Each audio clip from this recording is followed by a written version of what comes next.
깨어있는 꿈의 상태에서 참된 깨어남의 상태로. 무한자의 맨 처음 노래는 천지창조의 시작입니다. 이 처음 노래는 무한자의 명백한 강림을 다양한 이원성의 영역으로 가져옵니다. 이원성은 끝없는 고통을 의미합니다. 나는 내가 무한한 존재라는 것을 알기에 영원히 행복합니다. 나 혼자만이 존재합니다. 나 외에는 아무것도 존재하지 않습니다. 그 밖의 모든 것은 환상입니다. 동시에 나는 영원히 고통받습니다. 나 자신으로서 나는 자유롭습니다. 그러나 여러분 안에 있는 여러분으로서의 나는 자신을 구속합니다. 여러분을 속박으로부터 해방시키기 위해 나는 알면서도 여러분을 통해 고통을 겪습니다. 이것이 나의 십자가의 형벌입니다. 여러분이 고통을 겪는 이유는 순전히 무지 때문입니다. 그리고 여러분의 무지가 바로 나의 고통입니다. 여러분은 내 앞에 앉아서 저마다 다른 사람과 분리된 존재라고 주장하고 있습니다. 여러분은 사회의 각기 다른 계층으로부터 왔습니다. 여러분은 육체적이고 정신적으로 다양한 소질과 재능을 지녔습니다. 에고의 마음을 통해 여러분은 개인화되었고 하나의 불가분한 영혼이 무한히 분열되었습니다. 그러나 영혼은 결코 분리할 수 없으며 영혼은 영원히 하나이며 동일하게 남아 있습니다. 실제로 여러분은 무한한 영혼이지만 자신을 한정된 마음과 동일시하기 때문에 고통을 겪어야 합니다. 여러분에게는 행복과 슬픔의 순간들이 있습니다. 여러분의 고통이 여러분의 기쁨보다 더 크든 기쁨이 고통보다 더 크든 여러분의 유한한 존재는 밤에 숙면할 때까지 온종일 무언가 또는 다른 것에 대해 걱정합니다. 숙면에 들어서야 여러분은 무의식적으로 남아 무한 속으로 합쳐집니다. 숙면 상태에서 여러분은 자신과 주변 환경을 완전히 잊게 되고 여러분이 상상하는 행복과 고통에 대한 개념의 범위에서 맴도는 모든 생각과 감정들도 잊게 됩니다. 그러나 이런 휴식은 일시적입니다. 숙면 상태에서 일상적으로 깨어있는 상태로 내려오는 동안 여러분은 비록 1초의 찰나일지라도 반드시 꿈의 상태를 통과해야 합니다. 이제 한때 여러분은 행복에 대한 이상이 실현되는 매우 행복하고 달콤한 꿈을 꾸게 됩니다. 그러나 꿈인 만큼 단지 잠시 동안만 지속되고 오히려 꿈에서 깨었을 때는 그것은 단지 꿈에 불과했다 라는 안타까움에 심한 고통을 느끼며 한숨을 쉬게 됩니다. 또 다른 때에는 극심한 고통을 경험하는 소름 끼치는 꿈을 꾸게 됩니다. 이때 시간은 영원처럼 느껴집니다. 잠에서 깨면 여러분은 하나님 감사합니다. 다행히도 그것은 모두 꿈이었을 뿐입니다. 라고 말할 정도로 안도감을 느끼게 됩니다. 꿈의 상태 속에서 여러분은 즐겁기도 하고 고통스럽기도 합니다. 여러분이 꿈에서 깨었을 때 꿈속의 즐거움이나 고통은 단지 꿈에 불과한 환상이라는 것을 깨닫게 됩니다.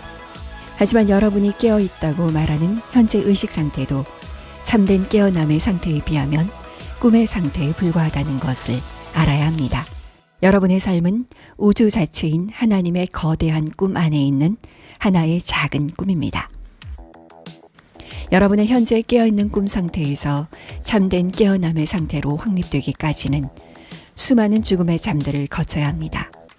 보통 잠을 자고 나면 자기 전과 같은 환경에서 깨어납니다. 죽은 후에는 새로운 환경에서 깨어납니다. 하지만 이것이 여러분의 고통을 끝내는 것은 아닙니다. 왜냐하면 행위의 맥락은 끊어지지 않고 계속 이어지며 끊임없이 여러분의 삶을 결정짓기 때문입니다. 재밌는 일은 새로운 환경마다 새로운 걱정거리를 만들어낸다는 것입니다. 환상의 소나기는 너무 꽉 쥐고 기만적이어서 여러분은 걱정을 하지 않을 수 없습니다. 그래서 여러분의 깨어있는 꿈 상태에서의 삶은 끝없는 고통의 사슬이 됩니다. 여러분 자신의 실제하는 참나를 깨달을 때까지 여러분은 물질적 몸에서 거듭해서 태어납니다. 그러나 여러분의 마음은 오직 한 번 태어나서 한 번만 죽습니다. 이런 의미에서 여러분은 환생하지 않습니다. 물질적인 몸은 계속해서 바뀌지만 마음은 항상 동일하게 유지됩니다. 모든 인상은 마음속에 저장됩니다. 그 인상들은 연속적인 생애 속에서 새로운 카르마를 통해 소비되거나 상쇄됩니다. 붓다의 수레바퀴는 생과 사의 순환을 나타냅니다. 수레바퀴는 끊임없이 돌고 있습니다. 그것은 여러분을 최고 정점으로 들어올리기도 하고 가장 깊은 곳으로 끌어내리기도 합니다. 카르마가 어떻게 미래의 삶을 결정짓는 요인이 되고 연결고리로 지속되는지 보여드리기 위해 예를 들겠습니다. 막대한 재산을 가진 한 왕이 있었습니다. 그러나 그는 쓸모없는 왕입니다. 그는 자신의 모든 에너지와 돈을 이기적인 추구와 사치품에 허비하고 그의 백성들을 전혀 돌보지 않았습니다. 그는 다음 생에 장님으로 태어나고 거지가 되어 전생의 그릇된 행위에 대한 과보를 받게 됩니다. 이제 이 왕에게는 정직하고 성실하며 충실히 일하는 한 신하가 있었습니다. 그의 공덕으로 인해 다음 생에는 부유하고 교양 있는 집안에서 태어납니다. 어느 날 그는 거리를 거닐다가 길바닥에서 처량한 울음소리를 듣습니다. 그것은 전생의 왕이었던 눈먼 거지가 두 손을 내밀며 외치는 소리였습니다. 동정심을 가지세요. 주님의 이름으로 한 푼만 주세요. 그리고 모든 행위가 아무리 사소한 것이라도 내면적으로는 산스카라의 유대 관계에 의해 결정되고 채권과 채무를 발생시키기 때문에 그 부자는 무의식적으로 거지에게 이끌려 동전 몇 푼을 그에게 줍니다. 한 푼만 달라고 부르짖는 왕과 그를 불쌍히 여기는 신하라니 이 얼마나 코미디 같은 운명의 장난인가요? 이것은 가치의 세계에서 정의의 표현인 카르마 법칙의 작용입니다. 카르마의 법칙은 공명정대하고 냉혹합니다. 이 법은 한치의 양보도 모르고 그 누구도 우선하지 않으며 어떤 예외도 만들지 않습니다. 이 법은 정의를 실현할 뿐입니다. 신성한 법칙에 의해 여러분은 전생에 대한 기억으로부터 보호받는데 그 이유는 현재의 삶을 살아가는데 전생의 기억이 도움이 되지 않고 오히려 무한히 더 복잡하고 혼란스럽게 만들 수 있기 때문입니다. 나에게 과거는 존재하지 않습니다. 나는 영원한 현재에 살고 있습니다. 나는 여러분이 수많은 사람과 맺었던 모든 은밀하고 복잡한 관계를 가진 예전의 삶들을 선명하게 봅니다. 이전 삶들 속에서 이어져 온 상호관계의 맥락에서 볼 때 남들을 대하는 여러분의 다양한 반응은 내게는 거대한 농담으로 작용하고 내 고통의 짐을 덜어주는데 도움이 됩니다. 이제 또 다른 예를 들어보겠습니다. 이것은 드문 일이 아닙니다. 한 이슬람 교도가 죽은 후에 묘지에 묻혔습니다. 몇 번의 환생을 거친 후 그는 같은 마을의 이슬람 집안에서 다시 태어났습니다. 이슬람 교도들 사이에서는 무덤을 방문할 때 죽은 영혼을 위해 전능한 하나님께 기도하여 죽은 자를 구원해 달라고 기도를 드리는 관습이 있습니다. 그래서 이 사람처럼 자신의 무덤 앞에 서서 하나님, 그의 영혼을 구원해 주소서라고 엄숙하게 기도하는 일이 생기곤 합니다. 이 얼마나 황당한 일입니까? 이 얼마나 한심한 일인가요?